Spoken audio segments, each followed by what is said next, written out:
Hentikan intimidasi terhadap pembangkang. Polis dilaporkan selesai mengambil keterangan daripada Ahli Parlimen Segambut, Hannah Yeoh, pagi tadi bagi membantu siasatan berhubung kenyataan yang dibuat naik menerusi laman sosial milik beliau baru-baru ini. Hannah tiba di Bukit Aman ditemani oleh dua peguamnya, Gobind Singh Deo serta Shahrizan Johan. Beliau menghabiskan masa kira-kira sejam untuk memberi keterangan kepada seorang pegawai penyiasat di situ. Hannah menyerahkan telefon bimbit dan kata laluan akaun media sosialnya untuk membantu siasatan polis. Timbalan Pengarah Siasatan Perundangan Jabatan Siasatan Jenayah Bukit Aman, DCP Mio Farida Latrash Wahid, mengesahkan berada di Bukit Aman pagi tadi untuk memberi keterangan lapor bernama. Siasatan kes dijalankan mengikut Seksyen 4 dalam kurungan 1 Akta Hasutan dan Seksyen 505 dalam kurungan C Kanun Kesiksaan serta Seksyen 233 Akta Komunikasi dan Multimedia 1998.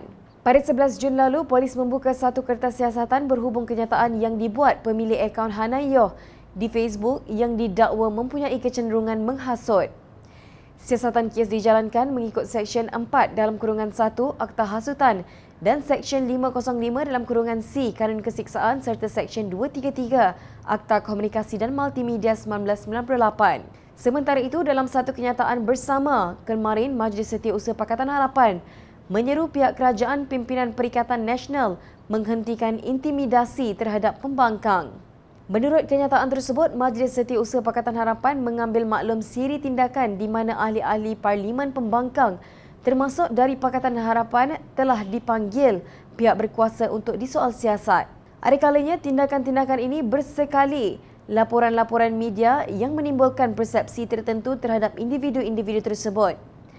Majlis Setiausaha berpandangan bahawa tindakan-tindakan ini adalah satu bentuk intimidasi terhadap musuh politik. Kami mengecam keras tindakan-tindakan intimidasi ini. Pihak Perikatan Nasional seharusnya lebih matang dan terbuka dalam menangani pendirian politik yang berbeza dari yang dipegang Perikatan Nasional itu sendiri. Tindakan-tindakan intimidasi seperti ini hanya akan mewujudkan persepsi negatif terhadap politik dan demokrasi Malaysia di mata dunia, kata kenyataan itu. Kenyataan tersebut ditandatangani oleh Setiausaha Agung Keadilan Datuk Seri Saifuddin Nasution Ismail, Pengarah Komunikasi Amanah Nasional Khalid Abdul Samad dan Setiausaha Organisasi DAP Anthony Luk Siu Fok.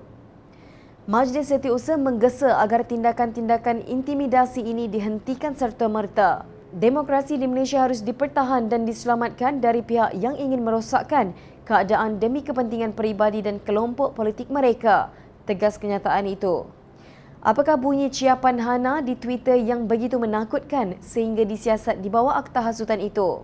Hannah Yeoh menciap dalam Twitternya, apa akan terjadi kepada Plan Nasional menentang perkahwinan kanak-kanak setelah perlantikan ahli parlimen dari PAS sebagai timbalan Menteri KPWKM? Untuk rekod, satu plan strategik kebangsaan bagi menangani punca perkahwinan bawah umur telah digerakkan awal tahun ini ketika Datuk Seri Wan Azizah Ismail, Menteri KPWKM dan Hannah Yeoh timbalannya. Sebenarnya isu ini amat mudah dijawab oleh timbalan menteri yang berkaitan iaitu Datuk Siti Zailah Yusof. Dulu ketika beliau dalam pembangkang, beliau amat berani berhujah dalam media sosial dan pentas-pentas. Kini setelah membentuk kerajaan tebuk atap dan menjadi timbalan menteri, di mana keberanian beliau berhadapan dengan pembangkang?